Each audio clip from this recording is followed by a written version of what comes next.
पहला प्रश्न है, मानव खोपड़ी में हड्डियों की संख्या कितनी है? तो मानव खोपड़ी में हड्डियों की संख्या 8 होती है। दूसरा प्रश्न है, मनुष्य का हृदय जो है वो 1 मिनट में कितनी बार धड़कता है? तो मनुष्य का हृदय 1 मिनट में 72 बार धड़कता है। तीसरा प्रश्न है, स्वस्थ मनुष्य की जो है श्वसन दर कितनी होती है? तो स्वस्थ मनुष्य की जो है श्वसन दर होती है वो 16 से 18 बार प्रति मिनट। चौथा प्रश्न है, मानव शरीर की सबसे बड़ी हड्डी होती है फीमर, जो कि जांघ में पाई जाती है। पांचवा प्रश्न है, मानव शरीर की सबसे छोटी हड्डी कौन सी होती है? तो स्टेपीज, जो कि कान की हड्डी है, ये मानव शरीर की सबसे छोटी हड्डी होती है। छठा प्रश्न, शरीर का सबसे कठोर तत्व है इनामेल, जो कि दांत में पाई जाती है। सातवां प्रश्न है, सामान्य मनुष्य का रक्तचाप कितना होता है? तो सामान्य मनुष्य का रक्तचाप 120/80 mmHg होता है। आठवां प्रश्न है, मानव शरीर में जल की मात्रा कितनी होती है? तो मानव शरीर में जल की मात्रा 65 से 70% तक होती है। नौवां प्रश्न है, मानव रक्त का पीएच मान कितना होता है? तो मानव रक्त का पीएच मान 7.4 होता है, जो कि क्षारीय होता है। 10वां प्रश्न है, रक्त को शुद्ध कौन करता है?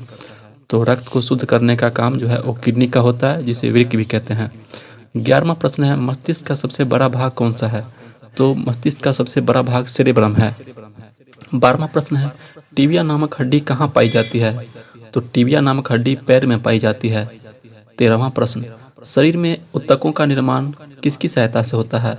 तो प्रोटीन की सहायता से जो है वो ऊतकों का निर्माण होता है। 14वां प्रश्न है, विटामिन ए कहाँ संचित रहता है? तो विटामिन ए यकृत में संचित रहता है, इसे लीवर भी कहते हैं। 15वां प्रश्न, लार में पाई जाने वाली एंजाइम कौन सी है? तो टाइलिन एंजाइम जो है वो लार में पाई जाती है। 16वां प्रश्न, मूत्र का दुर्गंध जो है वो किसके कारण होता है? तो वो यूरिया के कारण होता है। 17वां प्रश्न, मानव मूत्र का पीएच मान कितना होता है? तो मानव मूत्र का पीएच मान 6 होता है, जो कि अम्लीय होता है। 18वां प्रश्न, मानव शरीर में हड्डियों की कुल संख्या कितनी होती है? तो मानव शरीर में हड्डियों की कुल संख्या जो है वो 206 होती है। 19वां प्रश्न, रक्तचाप मापने वाला यंत्र कौन सा है? तो स्फिग्नोमेनोमीटर के द्वारा रक्तचाप को मापा जाता है। 20वां प्रश्न, जो कि आज का लास्ट प्रश्न है, मानव शरीर की सबसे छोटी ग्रंथि कौन सी है? तो वो है पिट्यूटरी ग्लैंड, जो कि मस्तिष्क में पाया जाता है। आज के लिए इतना ही, मिलते हैं नेक्स्ट वीडियो में। धन्यवाद।